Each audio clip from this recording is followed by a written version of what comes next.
And we're live. Welcome to Vibe with Cynthia Dale. It's good to be here.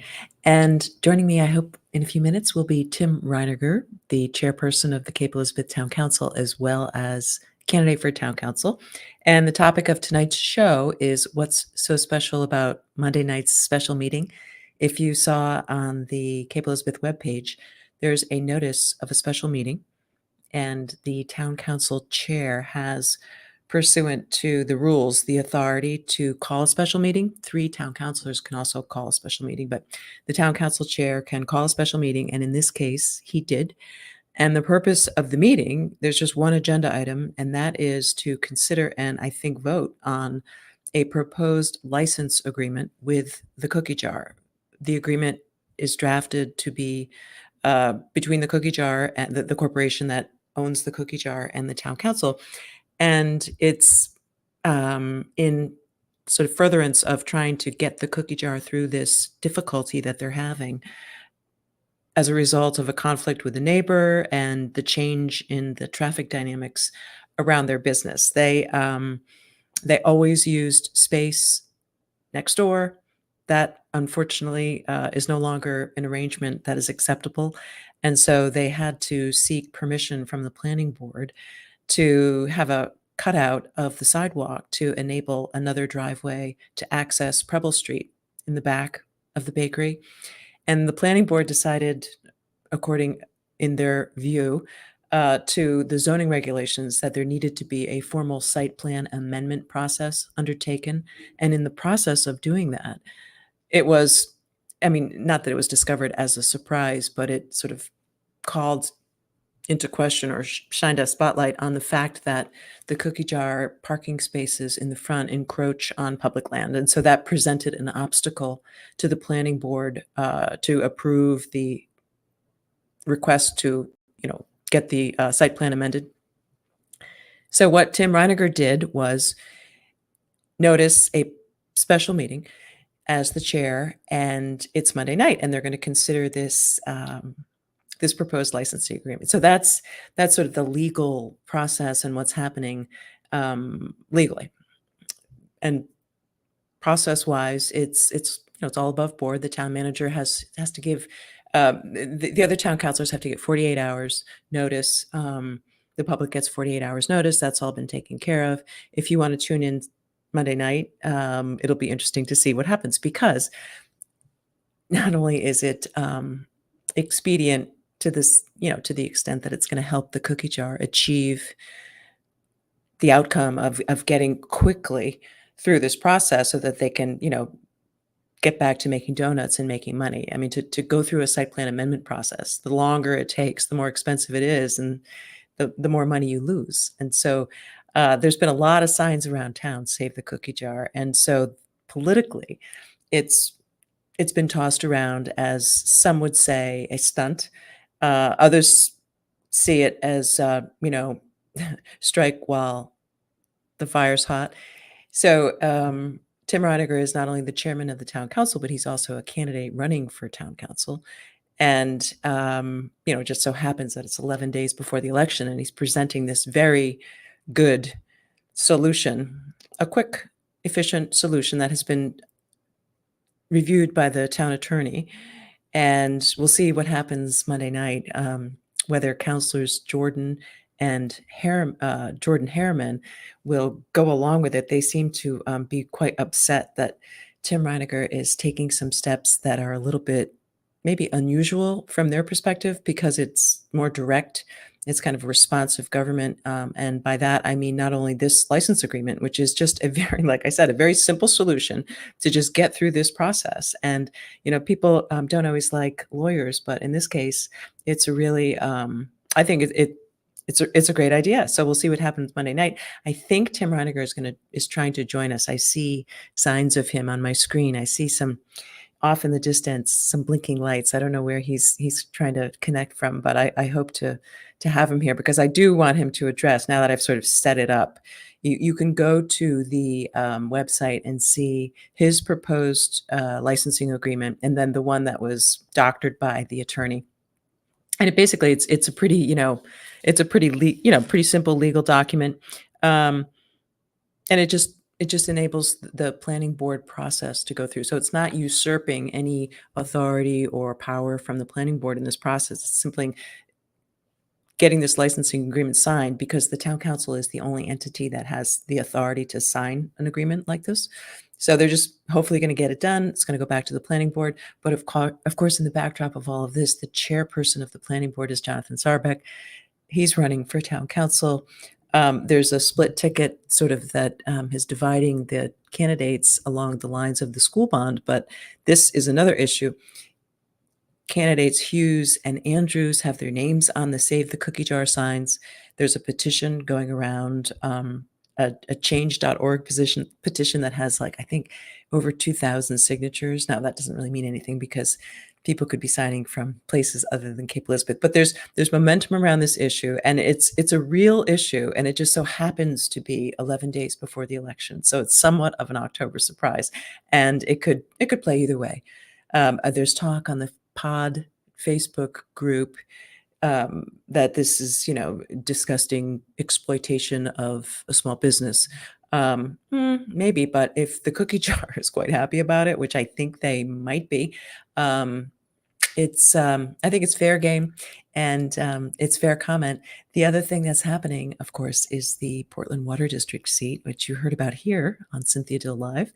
I had considered running because I think water is so important, and it's incredibly important to me that we have really good people in these positions of protecting public resources and not just selling things off to the private equity.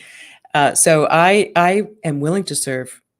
I still am willing to serve. However, once I learned that Chris Scontras was interested. He is a local business person who's now retired, comes from a very big, good family with people on both sides of the aisle. Charlie Scontras, the labor guru, as well as Dean Scontras, the former candidate who ran against Shelley Pingree. Big Greek family, good family. He's hardworking, has time on his hands because he recently retired and put his name in. So I'm was behind Scontras, Scontras, Chris from Cape Elizabeth.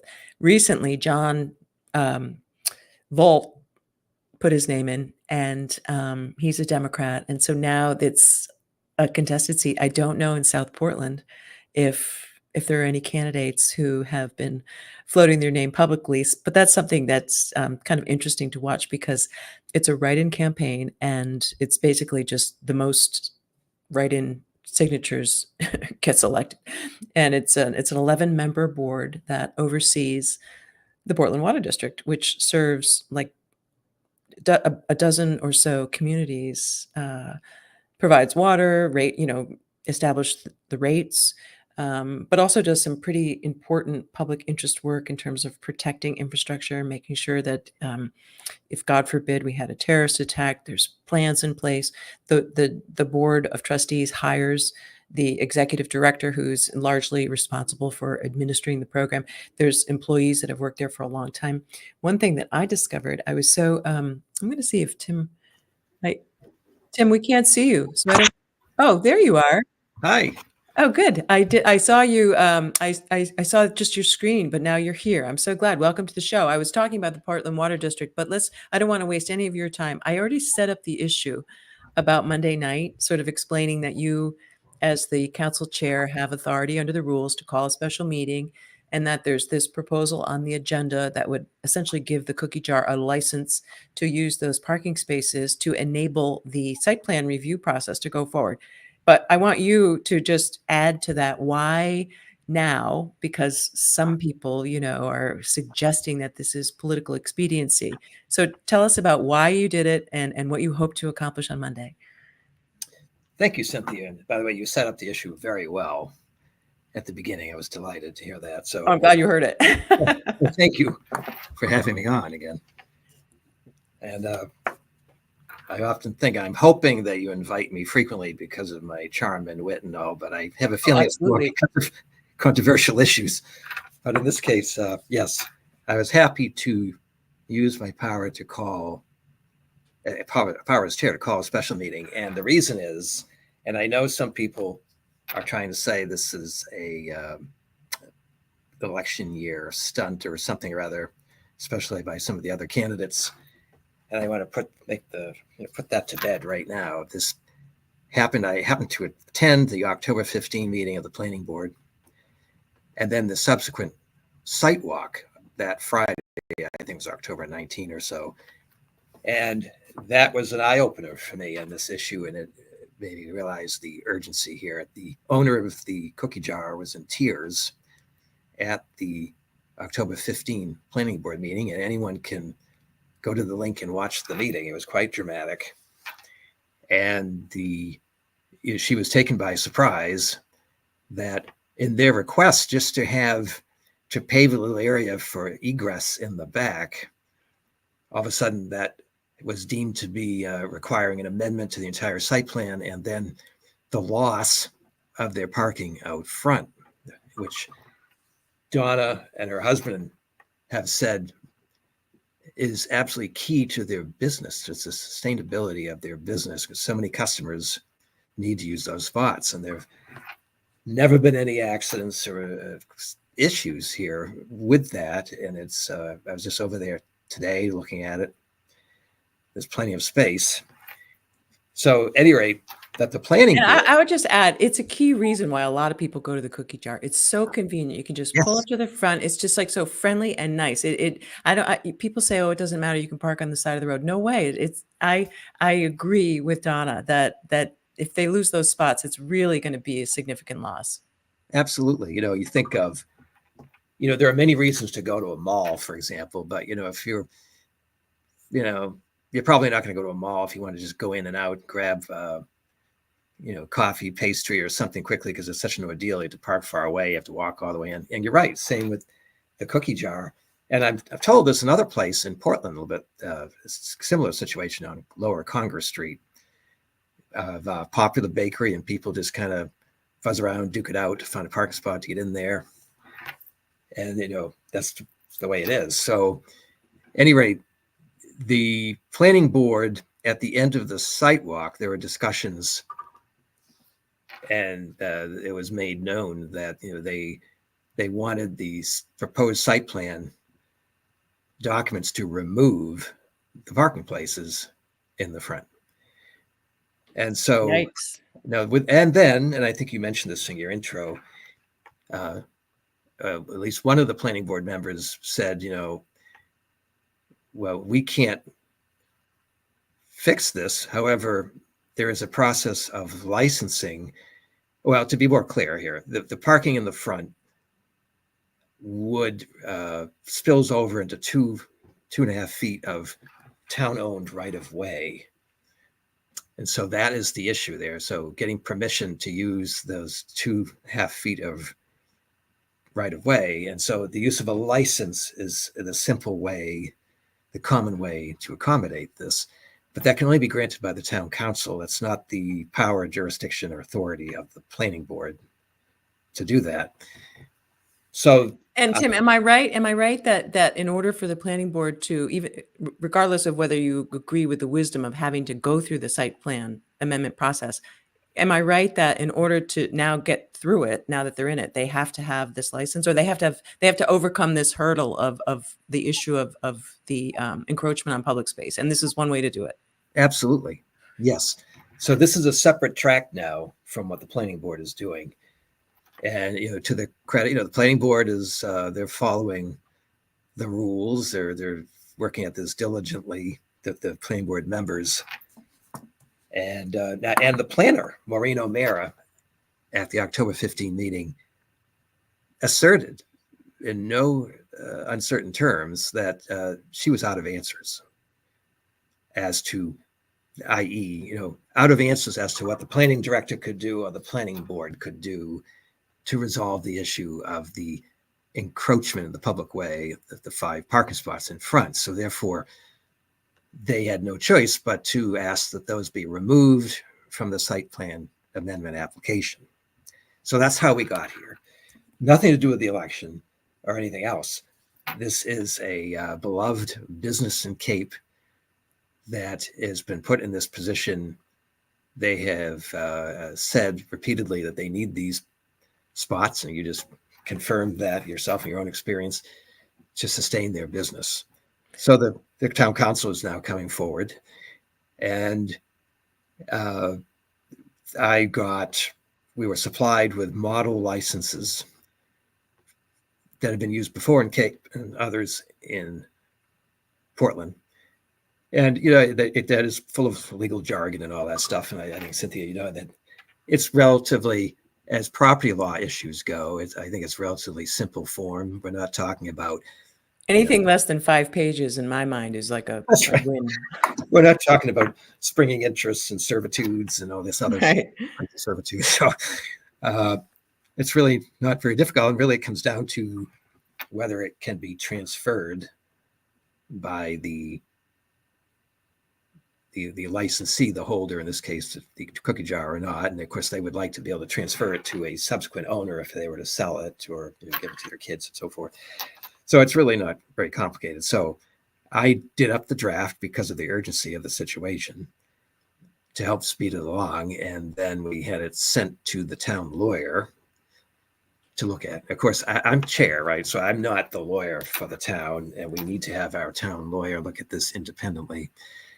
And she came back with not a lot of changes, which was where I felt great about that. But Yeah, good she's changes, I thought. Made it, yeah, what I noticed the changes, just to be clear about, is that this is part of the planning board process, that this is, like almost not a condition to, but it's part of the planning board process, which I think might alleviate some concerns that this is somehow a weird, stray off of the beaten path in terms of government. I think it's a real quick response.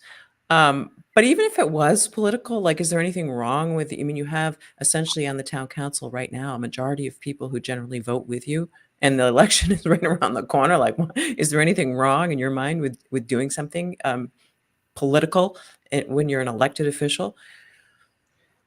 my feeling is when you're, and of course, Cynthia, you've served in many positions. When you're in that position, I think that you always have a duty to act with urgency to protect people's rights. What's the point of waiting? Right. If it's not you, who's going to do it? So that's what I'm tasked to do. And I realized, of course, that people would criticize and all that stuff. And I know it's extra work for everybody in the middle of the election, but we're talking about a beloved business and their rights that are at stake here. So absolutely move forward. But Cynthia, I think everyone needs to know that, in my view, the big difference here with the two licenses, the different approaches, is the town lawyer looking at recommending that we defer still to the planning board and make final implementation of the license basically conditioned on approval by the planning board. And mine is to make it effective immediately, independent of the planning board. I personally will argue that it doesn't make sense to send it back to the planning board. That's how we got here in the first place. Right. They punted on this, saying that it's not their jurisdiction. And there's no legal requirement that we send it to the planning board. It could be bad news for the cookie jar to send it back to the planning board right now. So it's, What does the is the cookie jar represented in this, and have they accepted, like, that they want a license, and do they have a preference between the two? I have not spoken with them about it. I really shouldn't. I'm not acting, giving them legal advice or any of that. So I don't know. But I certainly came away from the site plan discussions that they would want to do whatever it takes to secure the parking places. And they're, at that time, very excited about the idea of the license.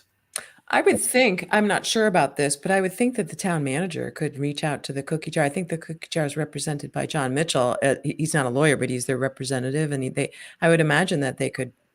I don't know. It would be nice, I think, Monday night to know if the cookie jar is on board and thinks this is a good idea. But do you sense that there's something's going to pass, or are you getting pushback by any of your fellow counselors? I'm not getting pushback. I have every reason to believe that a license will pass. I think it will come down to whether to make it conditioned upon the planning board or not. Yeah, now that you mention it, I mean, if Do you accept that the site plan amendment process is required? Like, is that something water under the bridge now that they're in it, or is there still a thought that maybe they can get around this issue? The cookie jar can get around this issue without even going through the site plan review process. Well, you know, I don't. The council shouldn't tread on the planning board and weigh in and interfere with what they're doing. I will say, in looking at the ordinance and going through it, I have in front of me the site plan applicability and all that. I have to, it leaves me scratching my head, both in the vagueness of how it's written and the sweeping powers of it. So I know.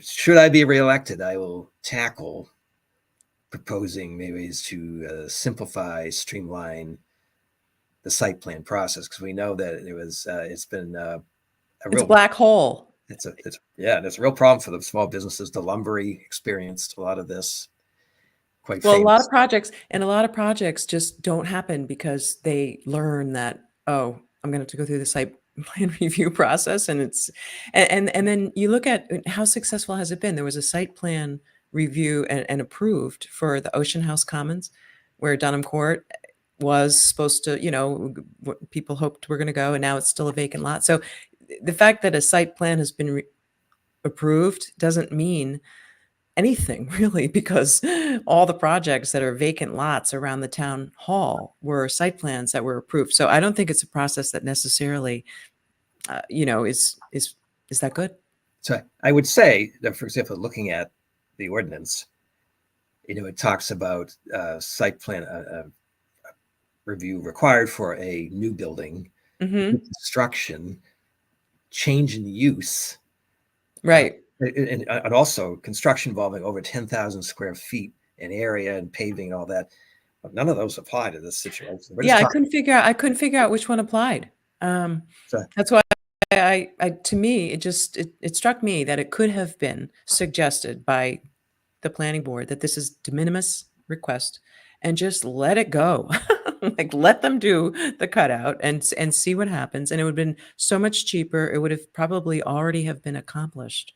And it would have saved everyone this exercise of trying to figure out what your motives are in terms of you setting up this special meeting. Is it Tim Reiniger trying to, actually do his job as chairman and address the concerns raised by local business, or is it some kind of political stunt? To me, it's like it doesn't matter. It's it's forward motion. yeah, we've been hearing loud and clear at the council that people want us to do more to encourage business to come to Cape and to retain business. And so, right now the cookie jar is becoming another black eye. If this continues this way, what are we doing? This is just like the lumbery. We want to send a different message, more of a collaborative. Now, I think you alluded to it. An example of the opposite is town center. With for example, the Xanton project, the town at that time, the planning, and bent over backwards to help by saying here are 5 ordinances to the zoning ordinance change, 5 huge changes, the whole zoning ordinance. So we're not even talking about that with the cookie jar. And now it's happening again with the new proposal of the Hardy Pond. The planner working with the planning board, they're bending over backwards to help with that, the big housing development. And I think some of us, in calling a special meeting, we're trying to bring attention to, let's do this for all businesses. Right. Not just pick and choose. Let's really work collaboratively with all businesses. And I think in this case, that is going ahead and giving a license is a great first step. Yeah, and there has to be a balance between like the small and the large businesses. Like, I understand the purpose behind site plan review when it comes to like a big corporation that's going to come into town. You don't want the taxpayers to pick up the expense of the infrastructure and the extra, public resources being used. So it makes sense that you would request, Cumberland Farms, for instance, that's owned by Exxon Mobil, to install proper safety lighting and sidewalks. But when it's a small mom and pop business or a smaller business, to expect these businesses like the Lumbery to install streetlights. I mean, that's it's already a huge expense to negotiate a lease, to pay the taxes, to get all your permitting, to stock to pay your wages, to pay it. So I hope that around the corner from the election, whoever is on the town council and appointed to the planning board does do some review of the site plan review process with these smaller businesses in mind. And in the meantime, I love the idea of a license. What do citizens need to do if they want to support the idea of licensing the parking spaces for the cookie jar to make it easier for them to go through the site review plan process? What would be helpful? I think to reach out, well, to attend the meeting if they can on Monday at 7:30 in Town Hall Chamber. Oh, it's 7:30, not 7? I believe it's 7:30 because Okay. more time is needed to change the room. It's kind of like a Broadway stage there. They've got all the voting apparatus up and tables, and they have to completely move stuff out of the way to allow for this. I think because they're anticipating a fairly sizable crowd, there's so much interest. I think there've been, I don't know, 1,700 people have signed a petition online and hundreds others in the store. So, you just get a few of those coming. And What realistically would be the consequence if no license is approved on Monday night? I think that they would have a hard choice of whether to withdraw their whole application and just stay with the current situation, grandfathered in, but that would mean no egress to the back. And It's crazy. It's a crazy choice. And then, or, they have their neighbors to negotiate with, and I think everyone's encouraging that. The service center next door, nice people. They are business is growing. I think one of the reasons that this situation has come up is because the service station has become more successful. So they have more cars coming in. Of course, the cookie jar is very successful, and the boundary there is unclear for everybody. And I think there were concerns as voiced to us by the service station about liability. What happens here with our customers' nice cars parked and maybe get hit, or there's confusion of people driving through and all that stuff. Well, and there's just so much more traffic, and there's so much more traffic, and there's more construction, and it's short, and people just all over the place going to the beach. It's a whole different scene than it was even 10 years ago. I think that the Fort Williams Park group has done an amazing job at making that park so beautiful. Unfortunately, so many people want to see it so often that we just have. So I totally am sympathetic to the concerns raised by the garage. At first, I thought that it was unfortunate that they were cutting off that permission that had been granted for so long. But I understand. I listened to some of the testimony by the guy who said there was a bus, making a 9-point turn in the middle of rush hour in his parking lot, and it was just like enough is enough, which gets us back to the signs. Are you part of the sign, the cookie jar enough is enough campaign? Is your campaign supporting the purchase of those signs and circulating the petition? Well, that campaign is being driven by David Andrews and David Hughes, and which I applaud them for doing it, because they have campaigned on incentivizing small business as one of their top issues, as well as I have. That's how we're allied in these basic policies about the school bond concern and expense, the affordability in this town for everybody, and then growing and supporting the small businesses. So they're doing that campaign. Their names are on the signs. I'm doing my things to help separately, as in my role as incumbent on the council and as chair, to bring about an immediate action to help the cookie jar. So, but a couple other things for the public to be aware of. The real expense of the cookie jar is, they've told me they've already spent $20,000 in professional services, engineering, and all that, and then they will be asked as part of the review of the town with the planner to put in a $15,000 light in the back of their parking lot, which they've never had, and that's a lot of cookies and coffee and Bismarcks and all that.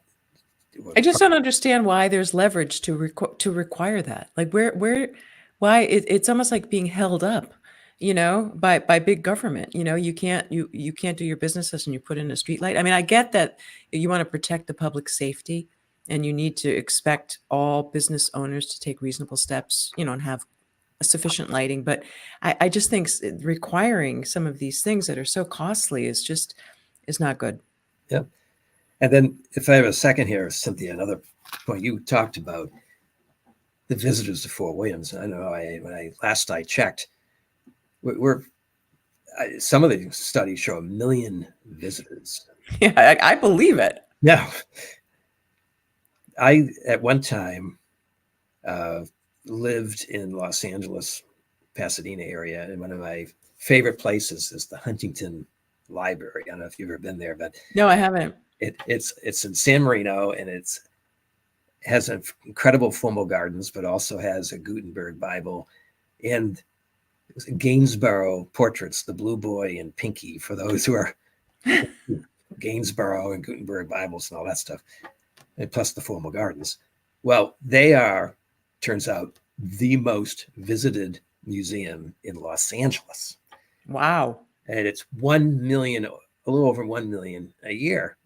And I used to go there. I had a year membership, family membership, and just go on the gardens. Well, there would be times you could hardly get in because of all the buses and tourists and all that other stuff. But here's the point when I think about it. And if you were to go there, it's in a neighborhood. It's not on the 405 freeway or something like the Getty. It's in a neighborhood well in, and these buses would go very slowly through the neighborhoods. I never heard of any issues of people getting hit or problems, this and that.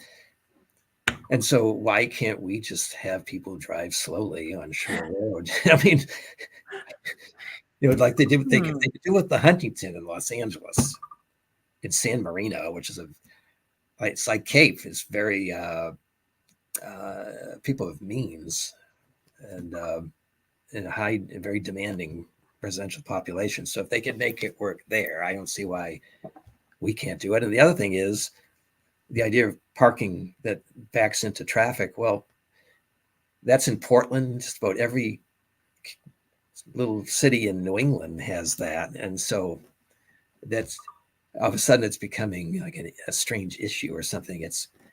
Well, I mean, I could see why you wouldn't want to do it in new businesses, but for the business that's been doing it for 50 years, I mean, it doesn't make any sense to me. Tim, I thought you were going to say that maybe you had some idea to limit the number of visitors to Fort Williams, because I think if you proposed something like that in a special meeting, you would get a lot of votes. I don't think it's legal. I don't think we can, but well, Tim Reiniger, is there anything else you want to share with viewers before I let you go?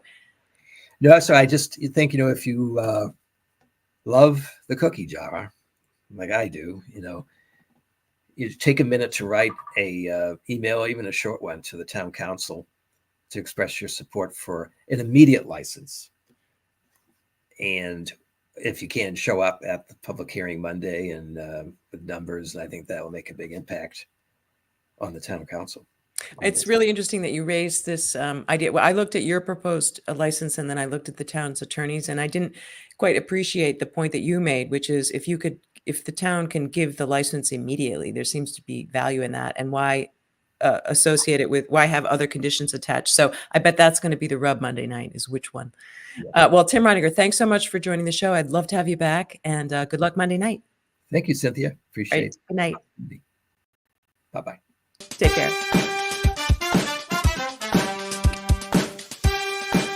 Good night.